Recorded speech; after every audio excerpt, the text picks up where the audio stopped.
Hello everyone, स्वागत है आपका होम साइंस वर्ल्ड में। आज हम बात करने वाले हैं फिजियोलॉजी में डिसीज ऑफ डाइजेस्टिव सिस्टम, यानी कि पाचन तंत्र से संबंधित जो भी बीमारियां हैं या रोग हैं उनके बारे में। इससे पहले हमने पूरा डाइजेस्टिव सिस्टम देखा था, किस तरीके से पूरा प्रोसेस होता है पाचन तंत्र का। अब बात करते हैं हम डिसीज की, जो भी पाचन तंत्र से संबंधित रोग हैं उनके बारे में। आइए देखते हैं। पहला है अपेंडिसाइटिस। अपेंडिसाइटिस क्या होता है?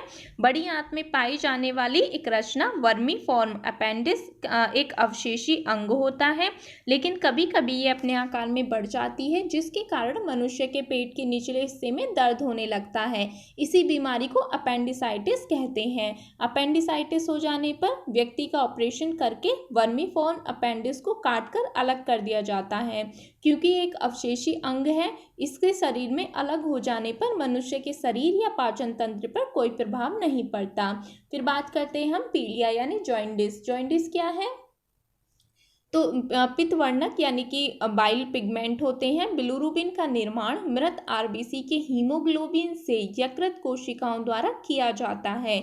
यह रक्त की जगह पितरस में मिलता है। पितरस के साथ यह आंतों में जाता है, इंटेस्टाइन में जाता है और मल के साथ ये शरीर से बाहर निकल जाता है। लेकिन कभी कभी क्या होता है, यकृत कोशिकाओं में यदि कुछ विषाणु का संक्रमण हो जाए तो रक्त में ये वर्णक जो है पिगमेंट हैं, इनकी मात्रा बढ़ जाती है। तो शरीर की त्वचा, नाखून, आंखों की झिल्ली ये सब पीले दिखाई देने लगते हैं, इसीलिए इसको पीलिया कहा जाता है। फिर बात करते हैं हम डायबिटीज़ की। डायबिटीज़ क्या है? इंसुलिन के अल्प स्त्रावण से मधुमेह या डायबिटीज नामक रोग हो जाता है। जब रुधिर में उपस्थित ग्लूकोज शरीर की कोशिकाओं के उपयोग में नहीं आ पाता, तब रुधिर में ग्लूकोज की मात्रा बढ़ जाती है। इसी को मधुमेह या डायबिटीज कहते हैं। फिर बात करते हैं हम हाइपोग्लाइसीमिया। हाइपोग्लाइसीमिया क्या होता है? तो इंसुलिन के अतिस्रावण के फलस्वरूप रुधिर में ग्लूकोज की मात्रा कम होने लगती है, जिसमें हाइपोग्लाइसीमिया नामक रोग देखा जाता है। इसमें व्यक्ति की तंत्रिका तंत्र और एवं रेटिना कोशिकाओं को ऊर्जा मात्रा जो है वो कम मात्रा में मिल पाती है ऊर्जा। इस रोग में जनन क्षमता तथा दृष्टि ज्ञान ये सब भी कम होने लगता है। व्यक्ति थकावट महसूस करता है, कभी कभी बेहोश भी हो जाता है, जिसे इंसुलिन स्ट्रोक भी कहते हैं। तो ये था हाइपोग्लाइसीमिया। आगे बात करते हैं हम कब्ज यानी कॉन्स्टिपेशन की।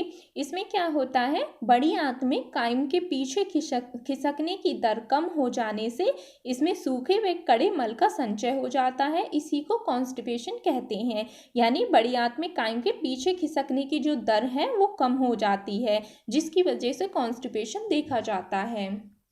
आगे बात करते हैं हम डायरिया की। डायरिया क्या है? ये कब्ज के विपरीत होता है, यानी कॉन्स्टिपेशन के विपरीत होता है। इसमें क्या होता है, बड़ी आंत में कायम के जल्दी पीछे खिसक जाने से यह आंत में वायरस तथा जीवाणु तथा संक्रमण या चिंता के कारण भी हो सकता है। जैसे कुछ लोगों में एग्जाम टाइम पे बहुत नर्वस हो जाते हैं, तभी भी डायरिया की शिकायत देखी जाती है, या फिर कोई वायरस या जीवाणु इनके संक्रमण के कारण भी डायरिया देखा जाता है। आगे बात करते हैं हम गैस्ट्राइटिस, जठरशोथ। इसमें क्या होता है, इस दशा में जठर की श्लेष्मा में सूजन आ जाती है। तीव्र जठरशोथ श्रोप के कारण होता है, जैसे कभी भोजन विषाक्तता या अत्यधिक मात्रा में मदपान यानी ड्रिंक करना, एस्प्रिन आदि कुछ मेडिसिन का खाली पेट से सेवन करना। संक्रमण की स्थिति में भी यह पाया जाता है। इसमें क्या होता है, जलन होती है, खट्टी डकारें आने लगती हैं, मछली, और कभी कभी वॉमिटिंग में ब्लड भी आने लगता है। तो ये सब गैस्ट्राइटिस के लक्षण होते हैं। फिर बात करते हैं पेप्टिक अल्सर की। पेप्टिक अल्सर क्या होता है, आंतों में यदि घाव हो जाए तो उसको क्या कहते हैं, पेप्टिक अल्सर कहते हैं। यह आमाशय तथा ड्यूडेनम के उन भागों में पाया जाता है जो जठर रस यानी एचसीएल की क्रिया के प्रति अनावृत रहते हैं। इसका कारण अनियमित भोजन भी हो सकता है, परेशानी, चिंता, मानसिक आवेश आदि। जो लोग फास्ट रहते हैं, अधिक उपवास रहते हैं, या अनियमित टाइम पे भोजन करते हैं, जैसे कि हमें भूख जिस टाइम लग रही है, यदि हम उस टाइम भोजन ना लें और उसके 4-5 घंटे बाद यदि हम भोजन लें, तो ये भी एक कारण होता है पेप्टिक अल्सर का, यानी आंतों में घाव हो जाते हैं। इसको कुछ मेडिसिन द्वारा इसको कम किया जा सकता है।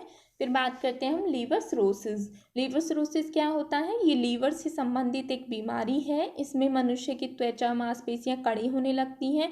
मनुष्य में ये बीमारी ज़्यादातर उन लोगों में देखी जाती है जो शराब पीते हैं या फिर जिनको हेपेटाइटिस बी या सी के वायरस की चपेट में जो लोग आ जाते हैं उनमें देखी जाती है। लीवर सिरोसिस का एक उपाय है, इसको लीवर ट्रांसप्लांट भी कहते हैं। लीवर ट्रांसप्लांटेशन द्वारा इससे छुटकारा पाया जा सकता है। तो ये तो सब हो गई पाचन तंत्र से संबंधित बीमारियां। आई होप आप सभी को समझ आ गया होगा। अगर किसी को कोई डाउट हो तो कमेंट सेक्शन में लिख कर भेजें। इससे पहले हमने पाचन तंत्र के बारे में सारा देख लिया था। आज हमने पाचन तंत्र के कुछ रोगों के बारे में पढ़ा।